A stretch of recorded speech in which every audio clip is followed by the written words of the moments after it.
Nios Studio. I am Dr. Johnson, working as Assistant Professor in the Department of Lifelong Learning, Avagappa University, Karaikudi. Today, we are going to discuss the most important topic, that is right-based approach to education. Before going on to this topic, right-based approach to education, it is a foremost one for us to understand what is the right and what is the education that is to be imparted. Each and every child has the right to get education. That is the most important and necessary in the present scenario. Now, let us have a glance over of this picture. Dear future teachers, you have to have a look out of this picture, and what is the inference that you get from this picture?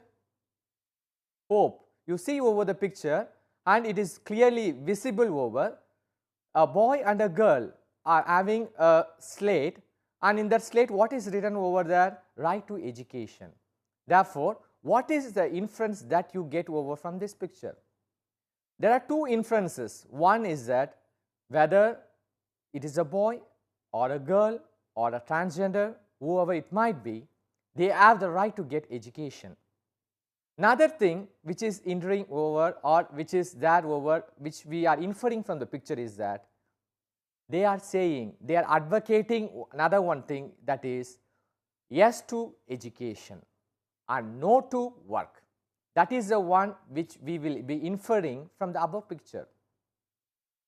And the picture also clearly advocates the children have the right to get education in material of their age group, and they can get free and compulsory education starting from the age group 6 to 14 years. Yes. Next.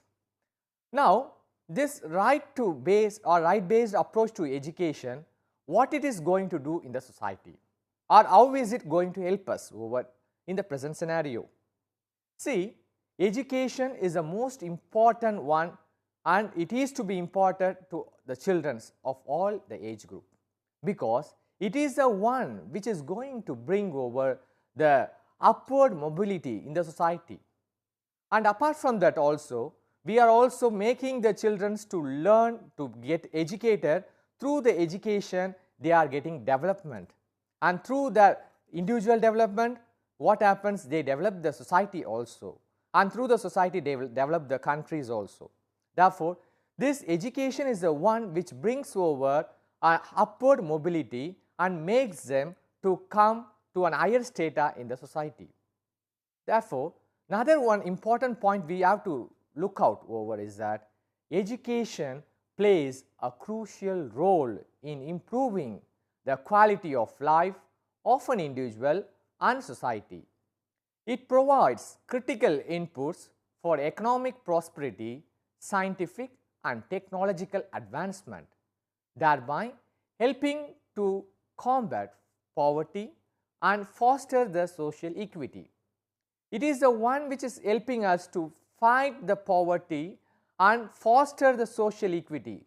What is social equity? It is a balanced state that we bringing over. It is a balanced social cohesion we bring over in the society. Now, let us have a glimpse of what is the child's right in the context of education. See, the many various national bodies and international bodies are come out with the rights of how the child rights to be imparted. Now, let us have a look out of how the international organization are coming out or helping or rendering the help to the children's side.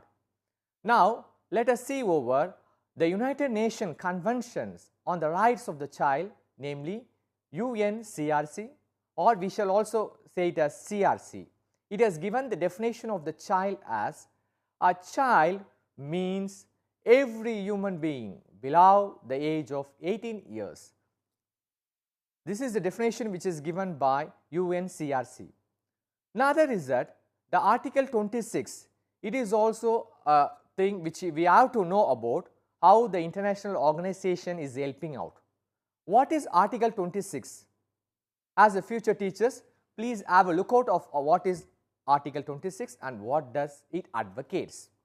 Article 26 of the 1948 UN Declaration of human rights proclaim that everyone has a right to education and that education should be free and compulsory. It further emphasized the need to direct all the efforts in the educational process towards the full development of the human personality. Now, let us have an overview of what does the Article 13 says about. Article 13 of the International Covenant on Economic, Social and Cultural Rights, namely ICESCR, clearly states, education is both a human right in itself and an indispensable means of realizing other human rights. What does this definition means, my dear future teachers? Please, once again I would like to highlight about what this definition actually says about. Education is both a human right. See, to know the human right, we should be getting educated, or we should be in a position to know about what is what. Therefore, education is playing a vital role, and once again all the other human rights, if you want to know over, definitely education is helping us to know about that. Therefore, hence the definition is clearly cited over there as education is both a human right in itself and an indispensable. Indispensable means we are not able to separate it. Therefore, it is an indispensable means of realizing other human rights. Now, let us have a glimpse of what is this United Nations Convention of Human Rights or Rights of the Child implicates. What are the various features of CRC? The first is that it applies to both girls and boys up to the age of 18. Another principle is that it is guided by the principle of best interest of the child and the non-discrimination. Non-discrimination, which we should not be separated. The student should not be separated at any platform or any purview based on the caste, color, creed, etc. Another is that respect for the views of the child. We should understand what is the expectation of the child and how the education should be imparted according to the views of the child. That all the things to be taken over we should concentrate over onto these factors. Another thing is that it emphasizes the importance of the family. Now, let us have a lookout of what is CRC's 4 rights that it is fostering upon, that it is advocating upon. CRC draws attention to the 4 set of civil, political, social, economic and cultural rights. These rights are interdependent, but because of the nature, they are categorized into immediate rights and progressive rights. Now, let us see what is this immediate rights and what are the progressive rights. Immediate rights. These immediate rights are nothing but, they are nothing but civil as well as the political rights.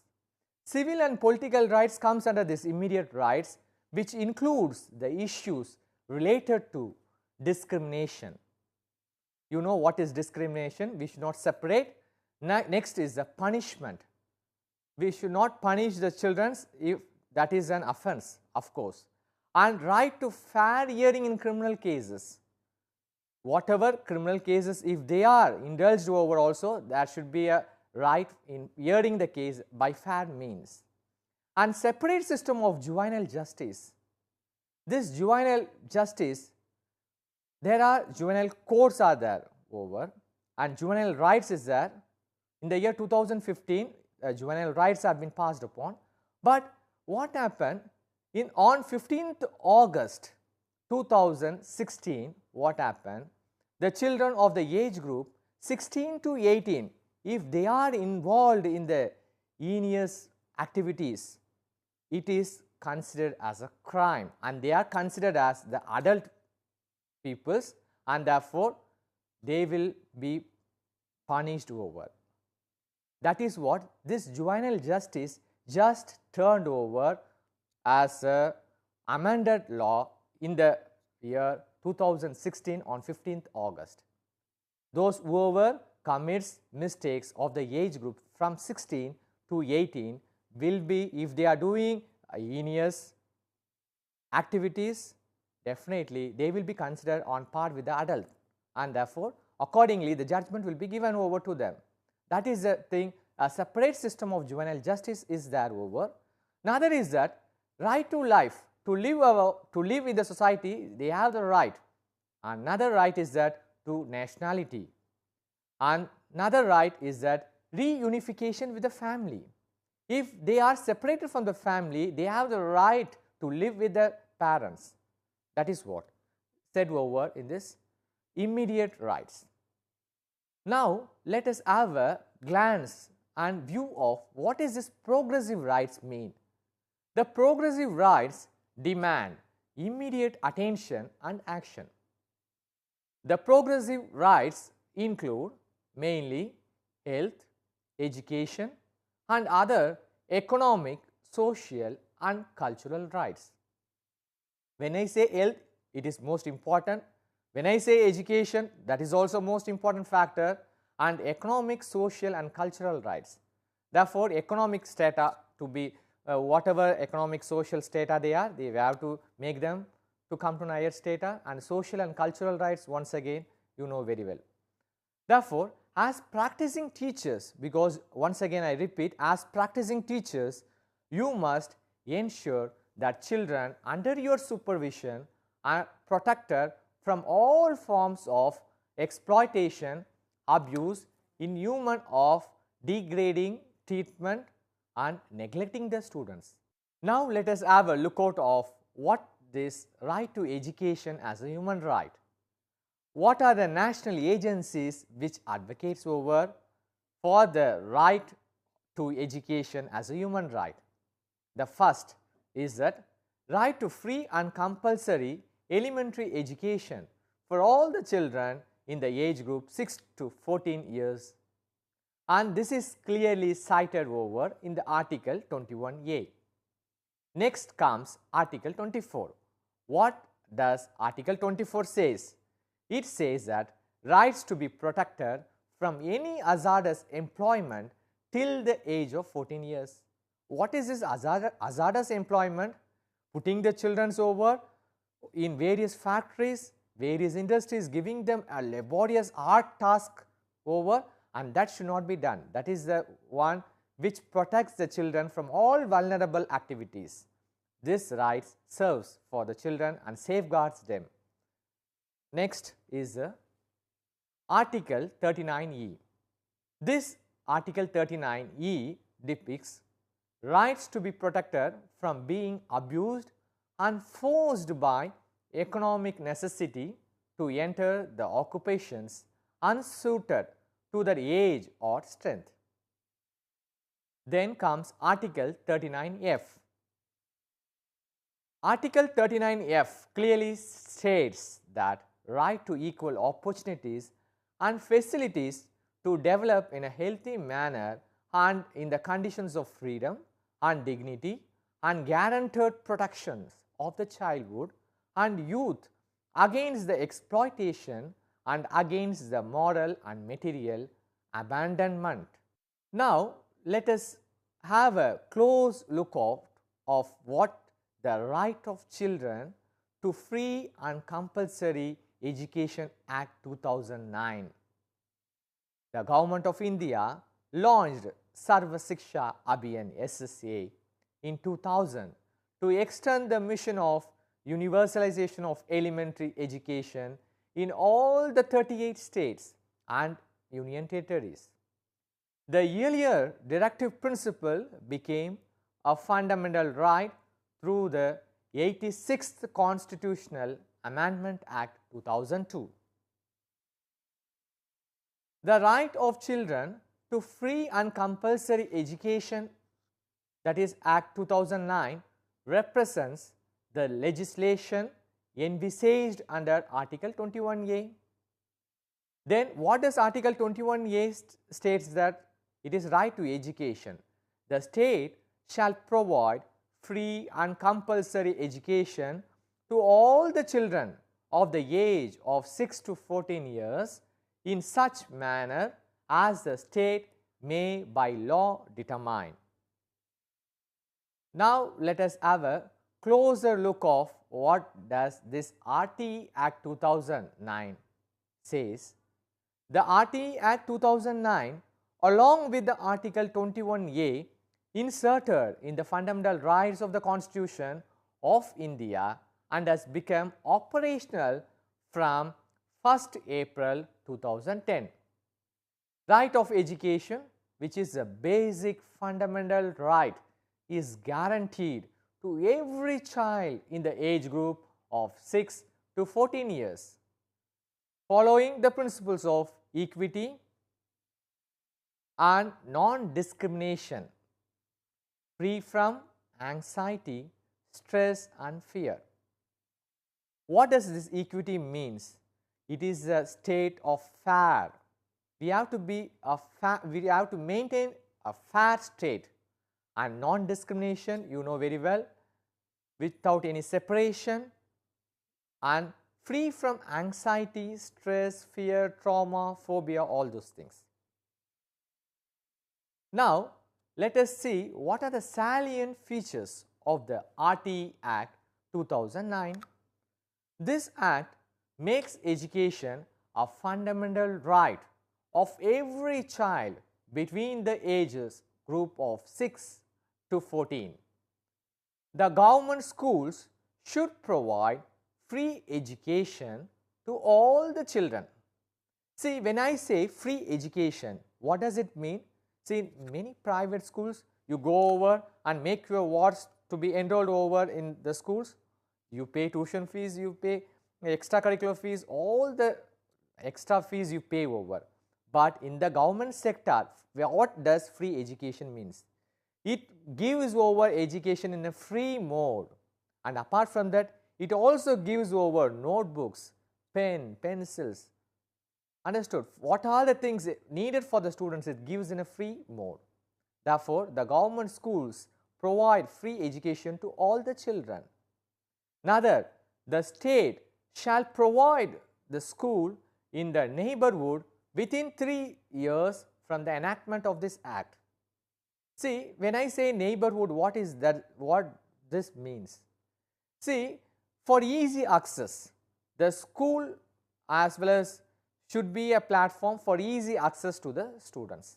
If it is of a primary school, it within a kilometer, or if it is an upper primary, within 3 kilometers per view. That is what states that. That is what highlighted over in this point.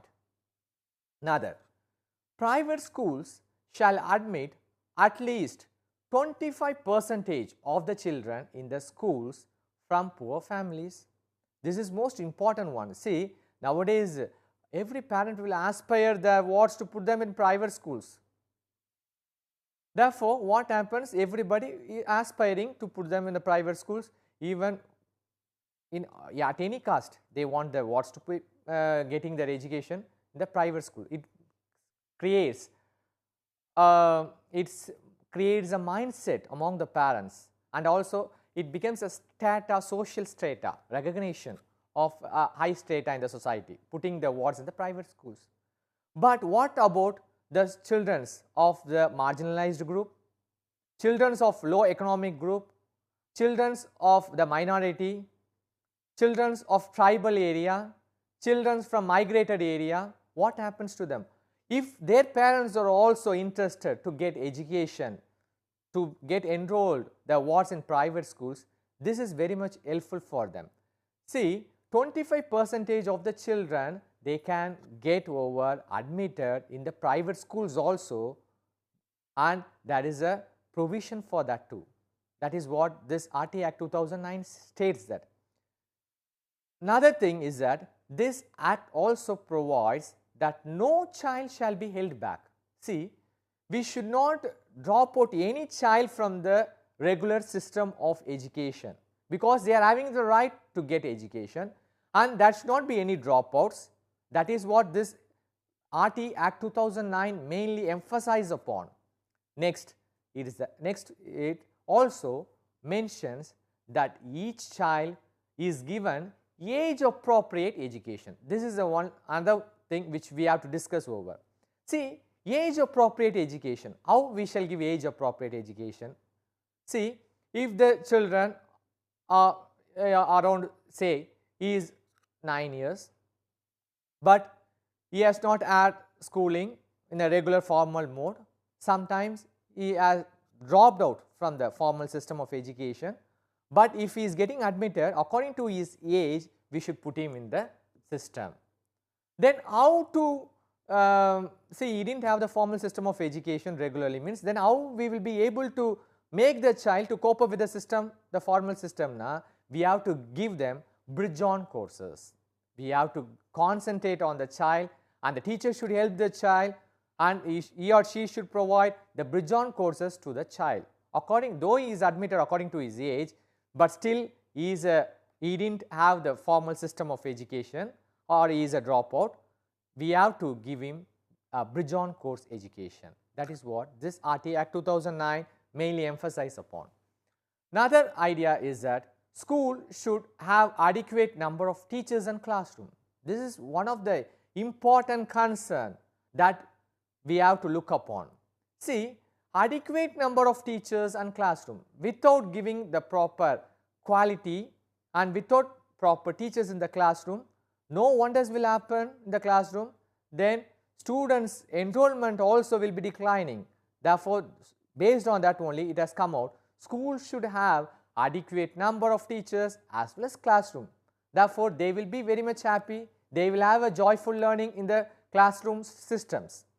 Next comes, school will have separate toilet for girls as well as for boys. Separate toilet for girls and separate toilet for boys, that should be really needed for them. Another is that school should be managed by SMC. What is this SMC means? This is School Management Committee.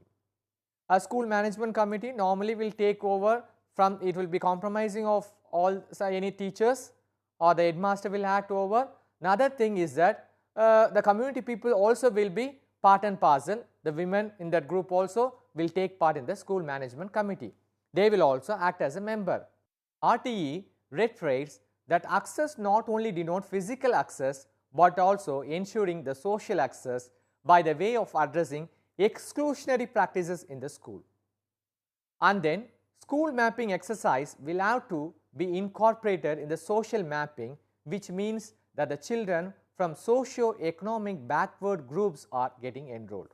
Now, the school is a place and which is giving over an holistic education, fundamental freedom, developing the personality, and it should be an ideal school which provides free, compulsory and quality education. Now, let us have a glimpse of the pictures over. See, the schools, the children are coming out happily, they are having a collaborative work and the children are playing. Here you shall see over, the children are in a joyful Josh.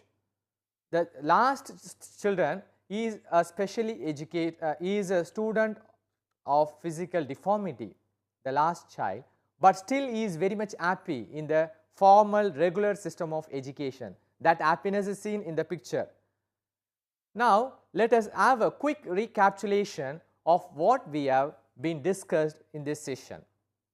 The first foremost thing we have discussed is that what is a right-based approach to education, child rights in the context of education, what does Article 26 and 13 advocates, what are the features of CRC, and what are the 4 rights it is highlighting upon. Right to education, how it is acting as a human right, right of children to Free and Compulsory Education Act 2009, and what are the salient features of Right to Education Act 2009. Thank you for your patience listening. Hope you had a very wonderful thought-provoking session. Thank you.